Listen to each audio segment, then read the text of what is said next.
Want to give you a heads up. This one is it's pretty disturbing. We're talking about a student who was attacked by a group of students at school, and so you're going to see some of the aftermath of that attack. So there's a warning for you. Run right here on my nose, and then right here, and then this is what 14-year-old Hunter. The student does not look good. Like, you can just clearly see the aftermath of this attack. We have 4 teens charged in this attack at this school. Hunter's face looks like after he was attacked at Pleasant Grove High School on Thursday. I just got out of class, and then I just see that group of kids coming towards me. He says one of the kids walked up to him yelling and punched him.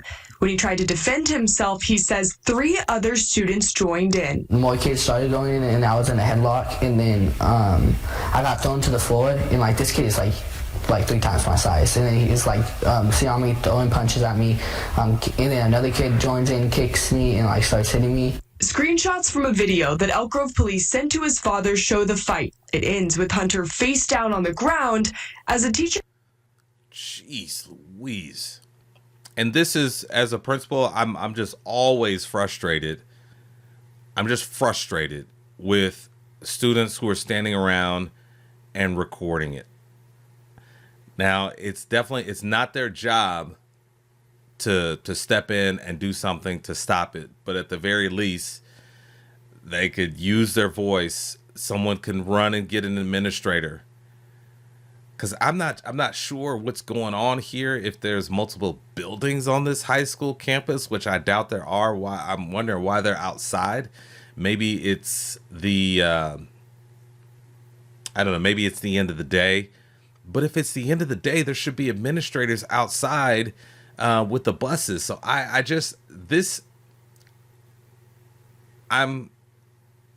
confused as to why this was allowed to, it started and it ended.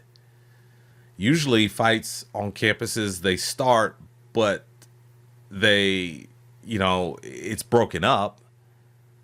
But this one was ended. The boys, they just got tired of beating this kid up. They got tired of beating Hunter up. And here you see Hunter face down on the ground. And imagine that father seeing this video. Like, Hunter, thankfully, he's not in worse shape. And you have these kids who are just standing around watching, recording. Like, that just really frustrates me. And I can remember numerous times I'll be breaking up fights and I'll be yelling, go to class, go to class. Steps in. That I literally got full on stomped into concrete, face down. I'm just laying on the floor. I'm not even fighting back. The group of 4 students, all 14-year-olds, were arrested on assault charges and taken to juvenile hall. Hunter was taken to the hospital. He told me, he's like, Dad, I could have been killed. I could be paralyzed. I couldn't play football anymore. While Hunter is expected. He looks like his dad.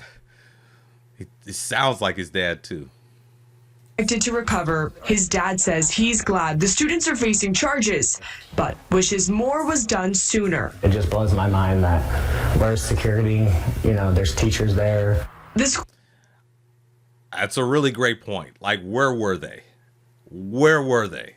Like, there's something happening on school grounds. You got a group of kids standing around, and as administrators, I can't explain it, but you can hear, the difference.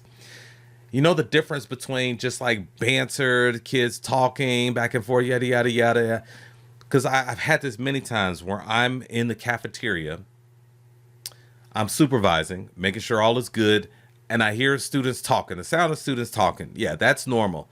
But then there's just a different cadence. And it sounds like, is that a verbal altercation? I think that's a verbal altercation. Let me check that out. There's just something different about, but administrators, they know. And something was missed here. Something was missed here. There should have been supervision on this at this area of the school. School principals sent out a message to families on Thursday saying school staff and security responded immediately to de-escalate the situation. And see, did you respond immediately? I don't know. Because these four boys were able to do their thing and leave. Like, it wasn't broken up. And the reason I know it wasn't broken up is because you saw the feet of the students actually leaving Hunter face down. There was no administrator kneeling next to Hunter, or adult kneeling next to Hunter giving him aid.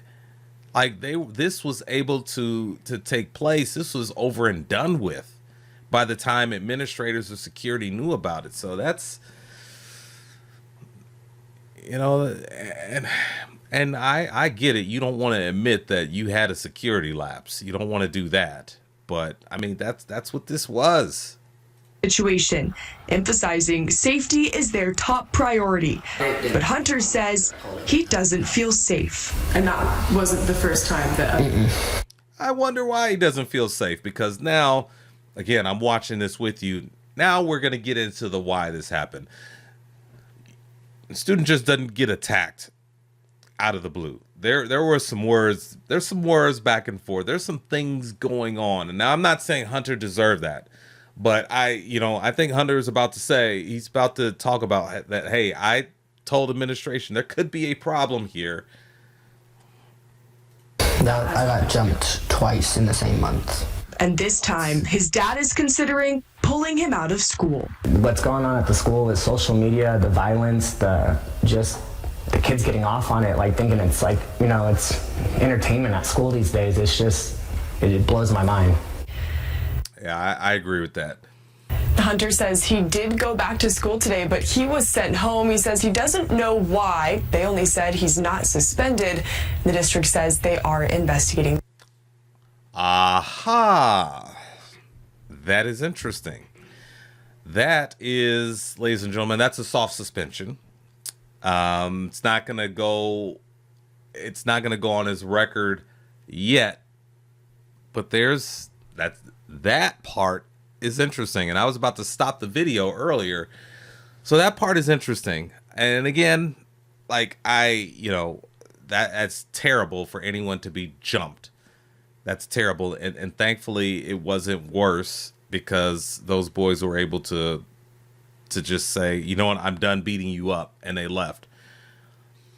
But the why is important, and they're doing the investigation. And so to send him home and say you're not suspended, that means that administration, they have enough preliminary evidence to say that, you know what, Hunter may have done something here that's against school policies, procedures, against the student handbook. So what we're going to do is we're going to send him home pending the investigation. Now, by now they should have gotten back to Hunter and his family and said, hey, this is what we're going to do. Either we're going to suspend you or we're not going to suspend you. But based on that, yeah, they've got some information that would lead them to say that, hey, it may be justified that Hunter gets some consequences here as well, which would be, that's just not a really good look, because Hunter is clearly the victim here. But again, as I said before, students just don't attack other students out of the blue. There are some things going on, and I suspect that if you check Hunter's phone, Hunter has had some issues with these students. And again, I'm not saying Hunter deserved that. He did not deserve that at all. And this is just the really difficult thing about teenagers having these phones, because this stuff, it just stirs the pot even more. And when students are able to, 3:00, I'm feeling this. I'm gonna text this to you at 5:00 at 5:00 in the afternoon. I'm feeling this. I'm gonna text this to you. 9:00 at night, I'm gonna text this to you, or I'm gonna send this meme out and put your name on it and shame you, and then the rest of the student body gets to see the picture. So by midnight oh, this thing is white hot, and students are angry and they're wondering, oh, I wonder what's going to happen at school the next day. So I think it's something like that, and that's why the father mentioned social media. But yeah, bottom line, he didn't deserve that, and where was security? They got to figure that out at this school. If you are in this community and you can shed some light on it in the comment section, I would love to see learn from you and your insight on that. But thank you so much for watching, and I will see you in the next update.